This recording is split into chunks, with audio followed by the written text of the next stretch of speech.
Welcome back to another episode of Young, Dumb, and In Love. Hey, you're so perfect. I love it. Hey, I don't know if you know, but May is actually Mental Health Month. Yeah. And we're going to be talking about that today and just our journey through it and what we've gone through.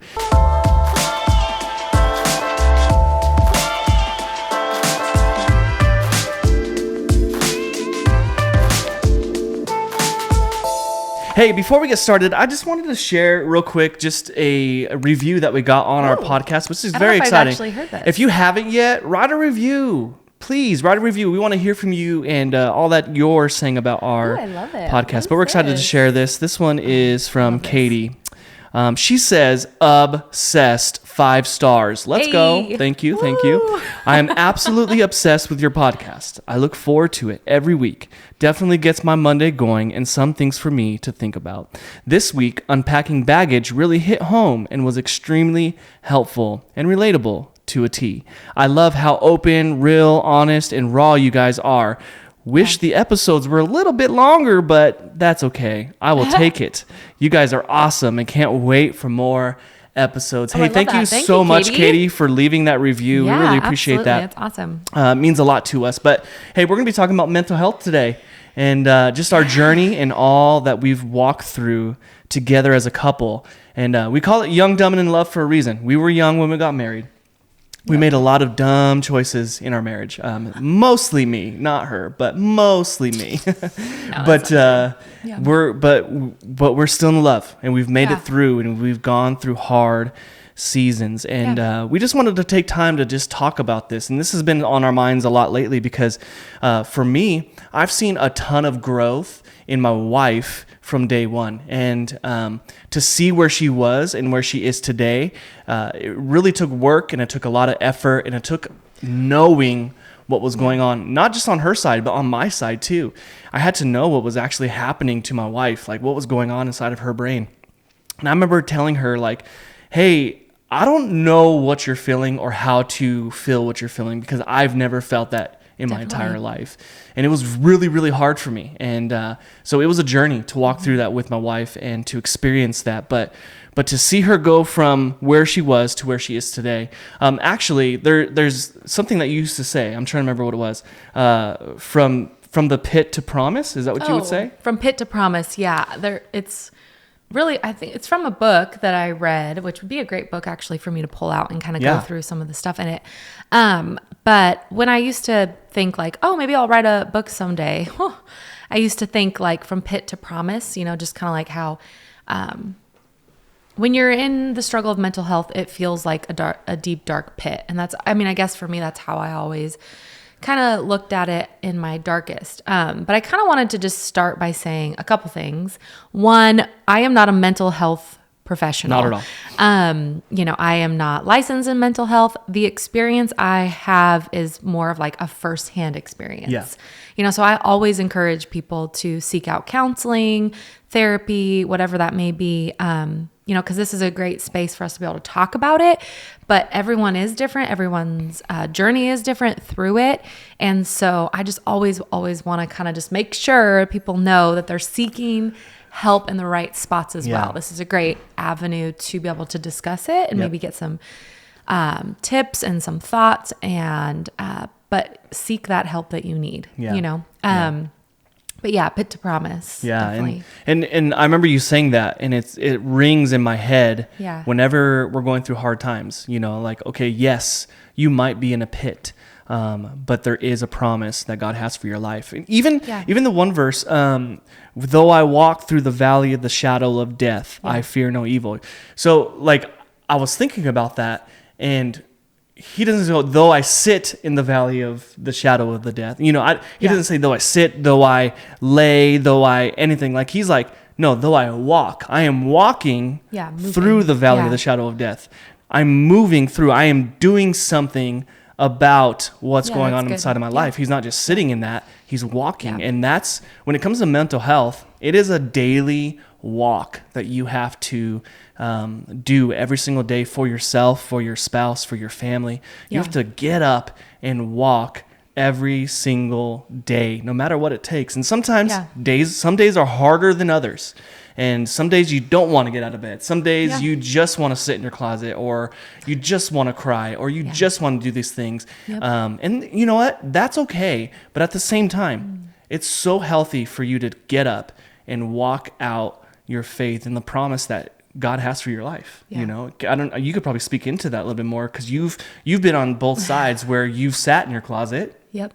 But you've also walked it out. Yeah. I mean, whenever I'm going to talk about mental health, I think the hardest part is like, I don't even know where to begin, because it's like so real. So much of it is, there's so much backstory that to just say like, oh yeah, this was my struggle, or this is what I deal with, just seems like it doesn't give it the oomph that it really has. I don't know if that makes sense. And so I know this will probably be the next couple episodes just as we try to unpack it, because it's almost like it just all comes like flooding back to my mind. Yeah.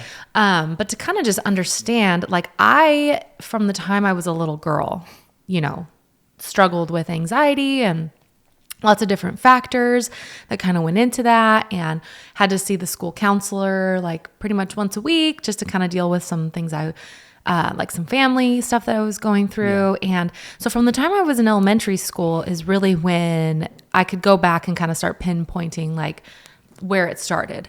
You know, I would experience like these terrible stomach aches. And so I'd have to go to the counselor because they were like, oh, we think it's like more of a like mental thing that's causing physical emotions. So you figure that is a long time ago. I mean, that is over 25 years ago. Yeah. So when you've had something in your life that you don't necessarily pinpoint until you're older, it just has time to kind of grow and fester. And, you know, I have to give credit to my mom, because she really did do everything I feel like she could, and in the power that she had. And just even like, I feel like education with mental health has come so far that even, you know, I'm in my mid 30s, and when I was in elementary school, it wasn't really something you talked about, like an elementary kiddo having like these extreme like anxiety attacks, or like OCD, or things that they would think, you know? Yep.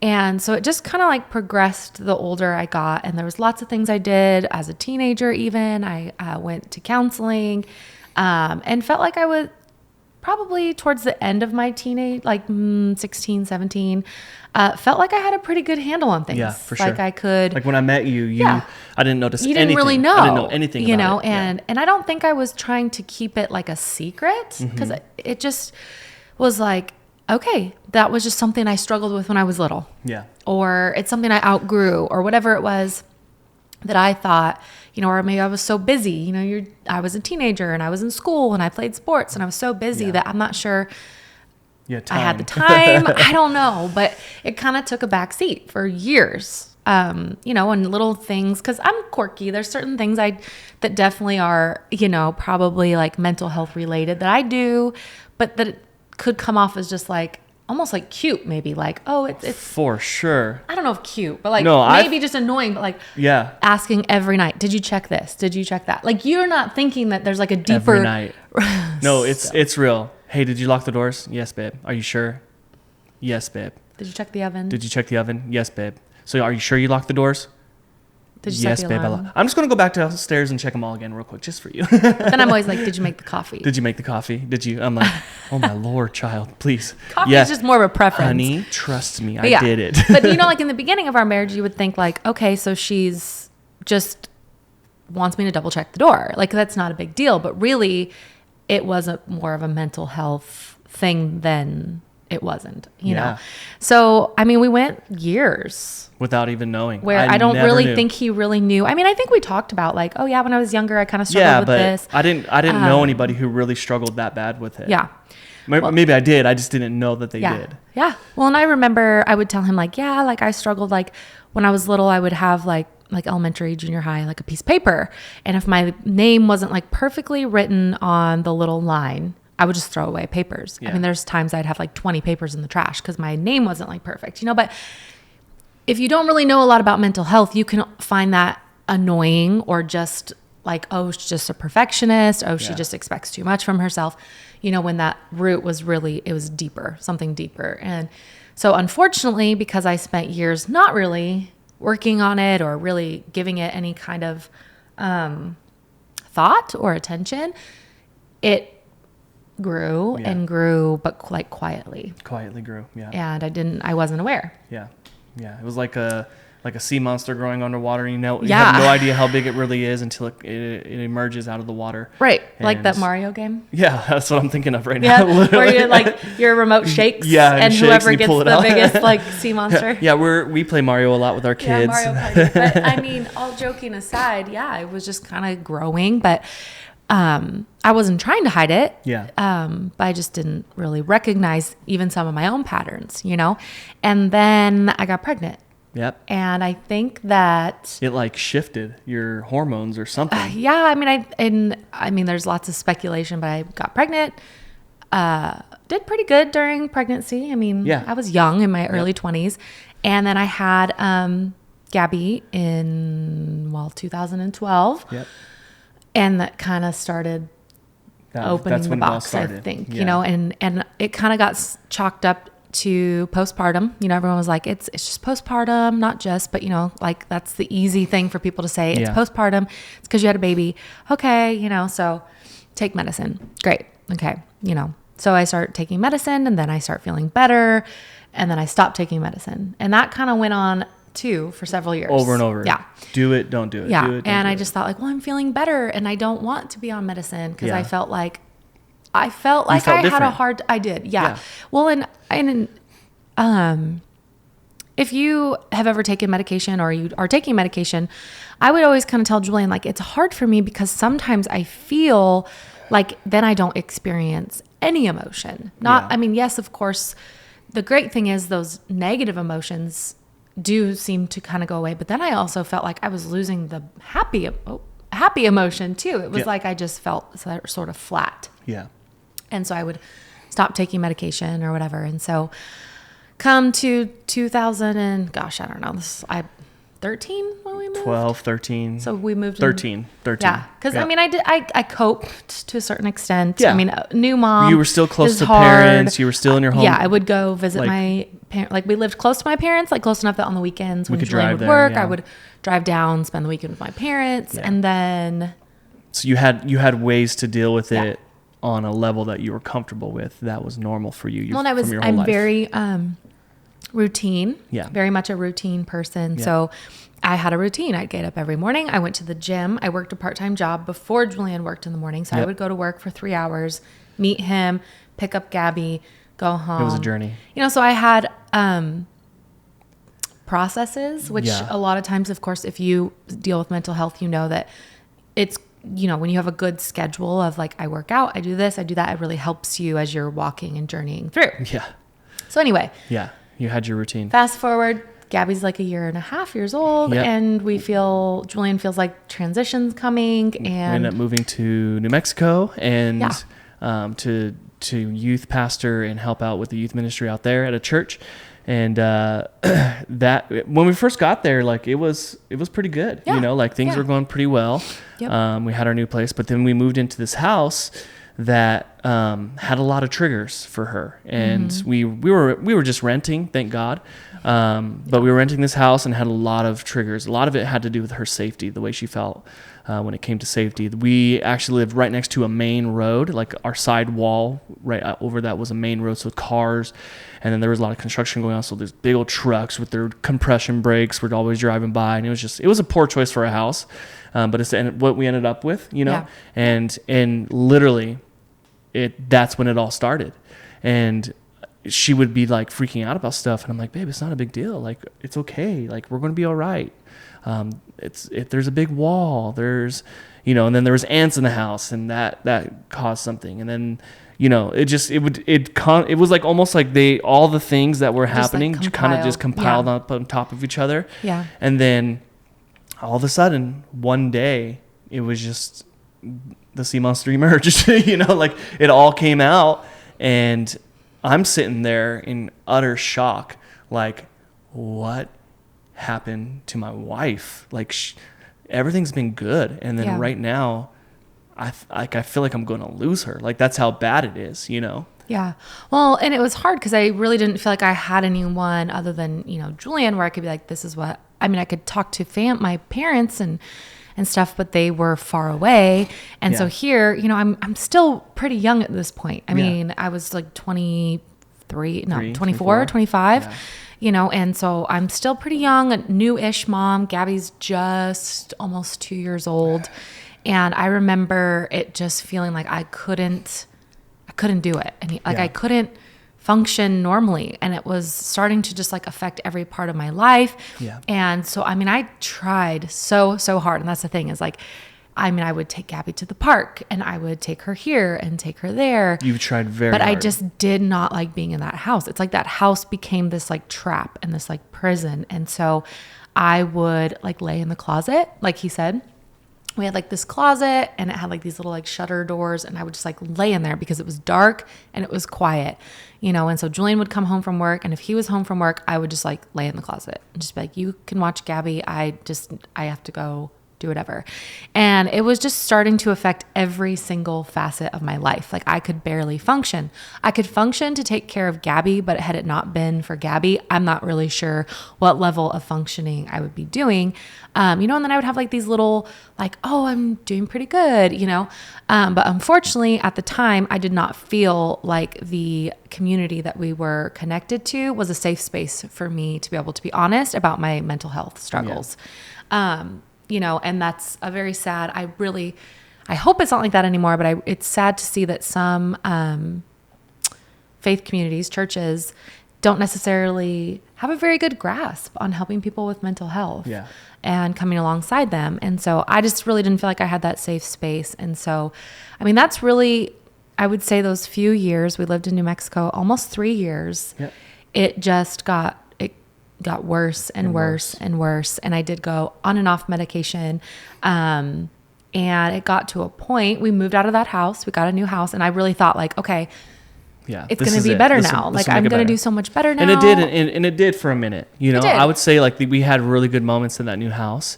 And I mean, we were walking distance from Chick-fil-A and movie theater, and we had all the things and there. There were things, I mean, and I had these like little, moments or, you know, small seasons that felt so good. And I'd be like, oh my gosh, how can I like capture this and put it in a bottle and remember this when I need it? And it would just, you know, and again, I wasn't very consistent, like on and off medication. I did, there was a counselor at the church at the time, which was awesome. And I really do give a lot of credit to that. For sure. And so I got to meet with her, and she was great. And it was a lifeline I really looked forward to. I met with her once a week. I got back on my medication, for probably like the 5th time. And you know, I really do feel like I tried. Yeah. And it got to a point where, another thing triggered. I won't really go specifically, but if you have dealt with mental health, you know that certain things just trigger. And I just couldn't get back from it. I couldn't get out of it. Yeah. And it got to the point where, you know, where I like I said, I didn't know what to do. It was new for me. And so we got to the point where I had to like go, okay, let's get some people around you. We need to keep a watch on you. Like I literally was scared for her life. And it was really hard because I didn't know what to do or how to deal with it. I was having conversations with a lot of people, asking a lot of questions. And, really it came down to, okay, what's the most important thing here? Julian's job and what he does, or, Brittany's health and her life, you know, like that's what we'd ask ourselves. And so it was a journey to really walk down this path of, okay, I'm not going to have a job anymore. Yeah. I have nothing to do because there's nowhere to go, but I'm going to sacrifice. And so we ended up making the decision after all of that to move back to Washington. And we actually moved in with your parents. Yeah, for 1 year. For 1 year. And I didn't have any like hopeful opportunities really that were exciting. And because I was living on top of the world at my last job, like that was the place, not the place exactly, but that was like the job the position, everything that I loved and was passionate about. And I was doing really well. And I gave it all up so that we can focus on her health and just do that and move completely away and stuff like that. And move in with her parents was just super humbling because we've been out of the house for so many years. Yeah. I mean, at this point, we'd been married for 10 years, I think. Yeah. We had our 10th anniversary like that year that we moved back. And here's the thing, like, I don't, people are like, well, that's not going to solve all her problems, just moving her back there.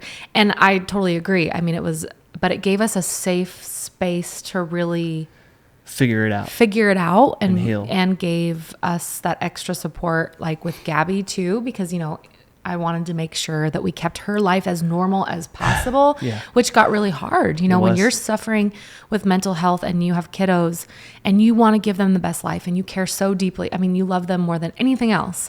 And so it's like you want them to thrive. And so that was kind of another thing, is we just felt like the best thing at that time. Yeah. And I think it was right. You of course, I felt really bad too. I don't regret it at all. Because, of course, I'm looking at Julian thinking like, oh, my gosh, I'm the worst. Anyway, all of that backstory, which is really long. That's why I said this mental health could probably turn into a couple episodes to talk about how when you're the spouse that doesn't necessarily deal with mental health, or you're the spouse who has mental health, kind of talking about like, how do you process this huge thing? You married this person, then you're like, whoa, like I did you're not crazy, sign up for this. And she's crazy. And when you haven't dealt a lot with mental health, and you haven't watched someone deal with mental health or don't know a lot about that, and then you realize that the person you're sharing a bed with might be a little unstable at the moment and really be struggling with some things, how do you navigate that? And how do you maintain a marriage, maintain a relationship, maintain, all of that when you're looking at the person that you married going, holy crap, I didn't know that these thoughts were in their head, or I didn't realize that this was something we were gonna, journey through. Which, I think that it's not only mental health, it might be that your spouse ends up, being diagnosed with something or whatever it may be. But how do you navigate in mental health? Like, how did you, it's so hard to put words to it. Like, what would you say your feeling was right off the bat? How did you navigate it? How do you continue to like educate yourself? Like, what would you say? Well, I had to make the personal decision to say, okay, for better or for worse. And this might be one of the worst times of our marriage because it is really, really hard. Obviously, I have my own needs that need to get met, and she's struggling, and I can't, in that moment, how can I even expect her to meet any of my needs because she can't even function. That's probably part of the biggest struggle with people who are married to people who are dealing with anything that has to do with mental health, because we're naturally selfish people, that's naturally who we are and what we do. And so marriage has to become it really has to be selfless. And if you're not selfless, then you probably shouldn't get married. Like, that's something you got to learn how to be and how to do, is just be a selfless person, because your spouse, they have to come first above yourself, no matter what. And now that doesn't mean you don't focus on yourself and you don't have self-awareness, and you got to fill yourself up too. But so I had to figure that out for myself. What's going to fill me up now, because my wife cannot meet those needs. And so for me, like, I had to look at her and, like I said, choose for better or for worse. And I'm going to choose her.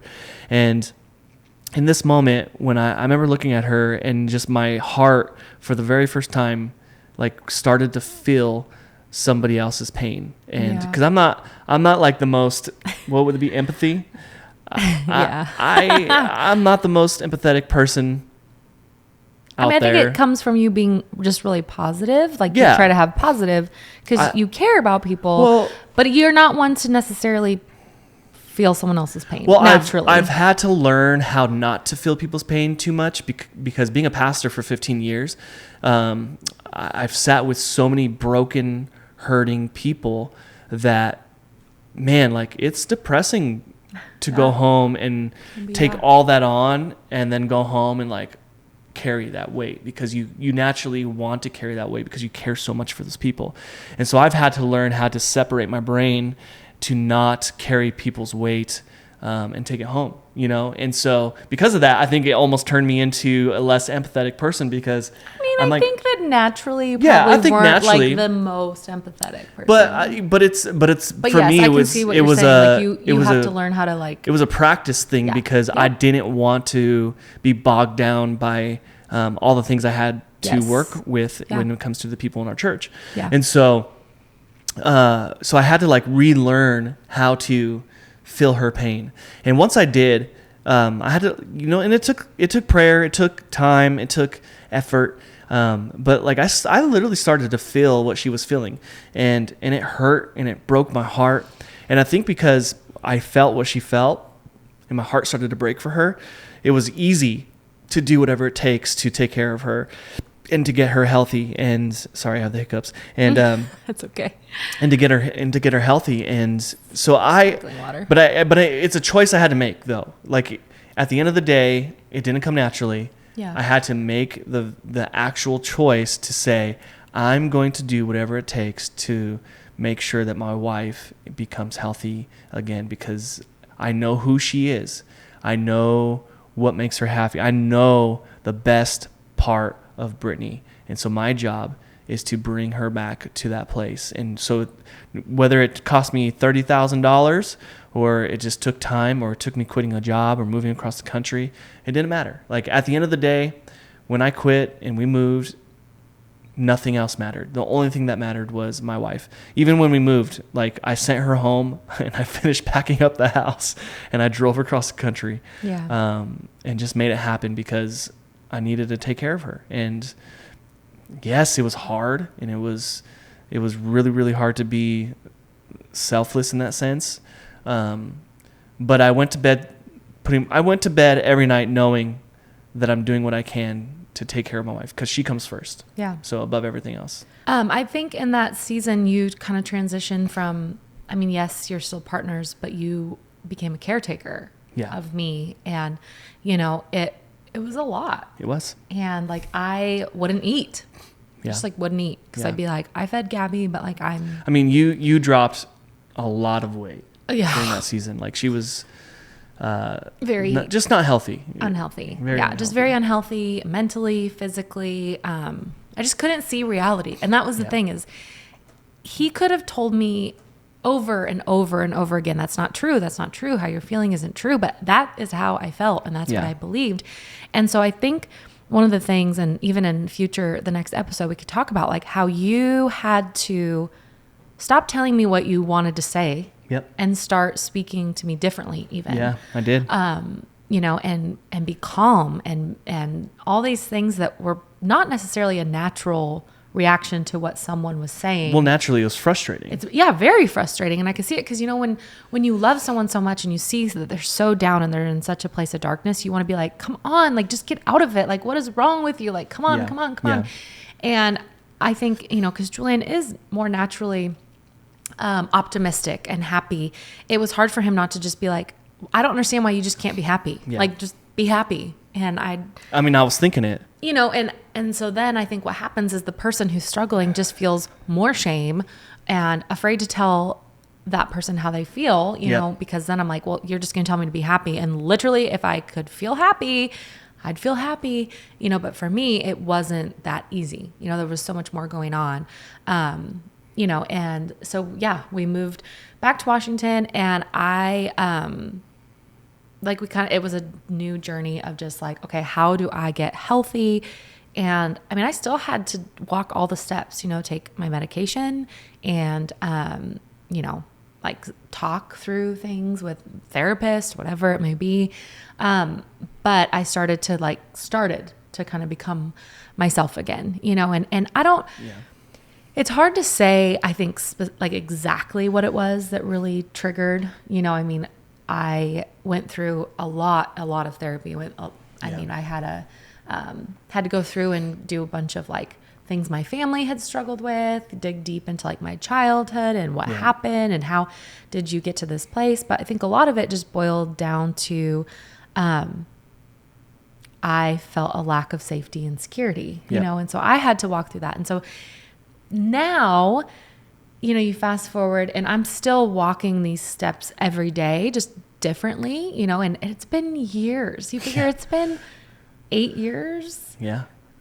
Since then? Since we moved and then I don't know how many years since we don't even live in Washington now. We now moved back to Washington in 2016. So 6 years Yep.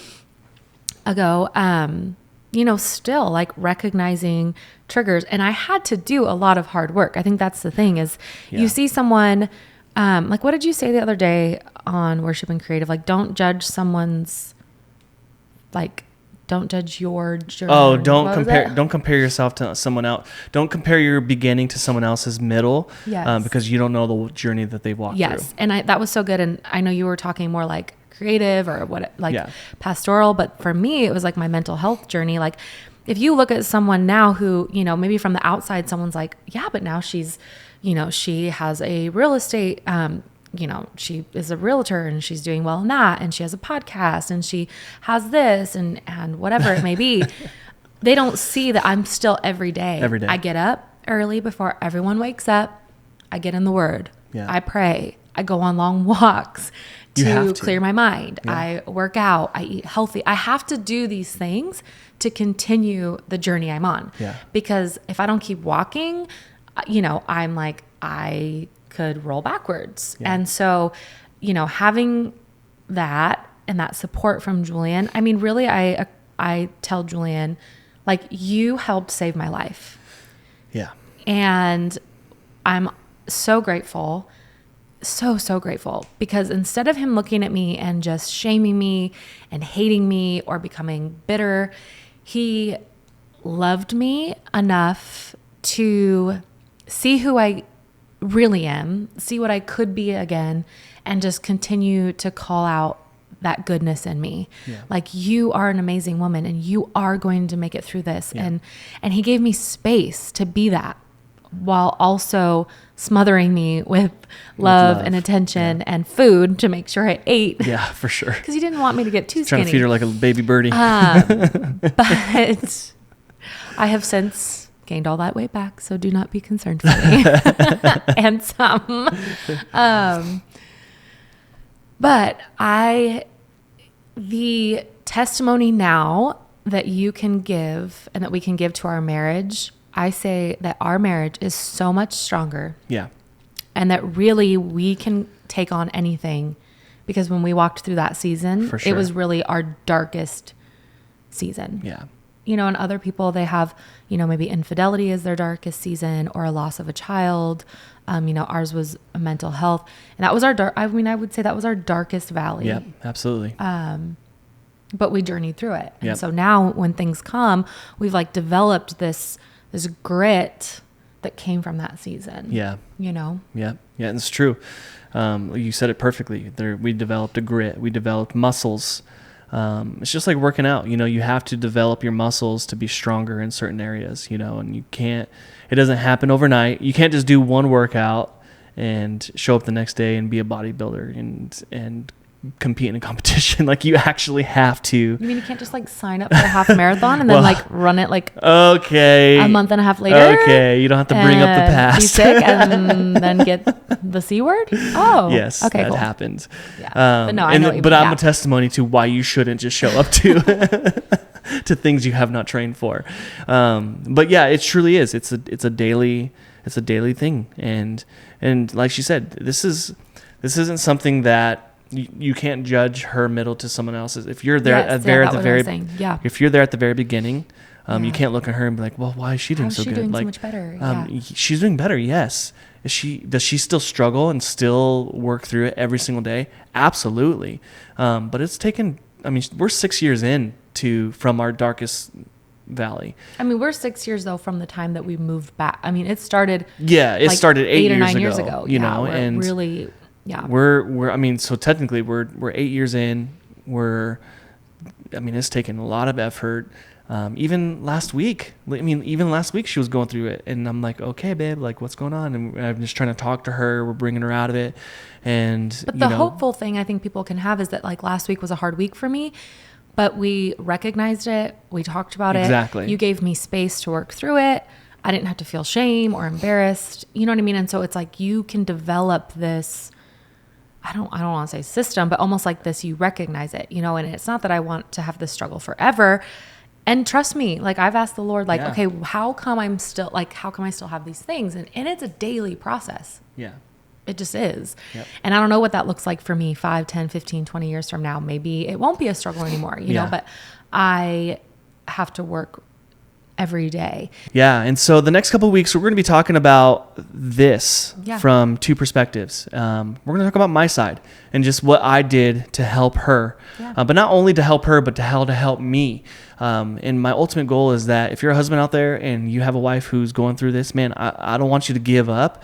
I want you to learn how to work through this for better or for worse, that you truly take that to heart and that you can become someone who really walks her through the journey and helps her and understands her and become a student of what she's going through, because I didn't know any of this, but I had to become a student and learn all that she's going through. Maybe it's the husband who's struggling, and the tips will help the wife know how to come alongside her husband. Exactly. So, hey, if you haven't yet, make sure you subscribe to our channel. Make sure you hit that like button. Hey, we're on Instagram, Young, Dumb, and in Love. We're on Twitter. No, we're not on Twitter. Why do I keep saying that? TikTok. We're on TikTok. Young, Dumb, and in Love. That's where we get a little bit more spicy on TikTok. Just, you know, it's fun. Spicy.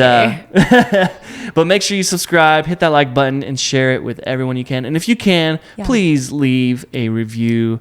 And can't wait till next week where we continue talking about this. We'll see ya.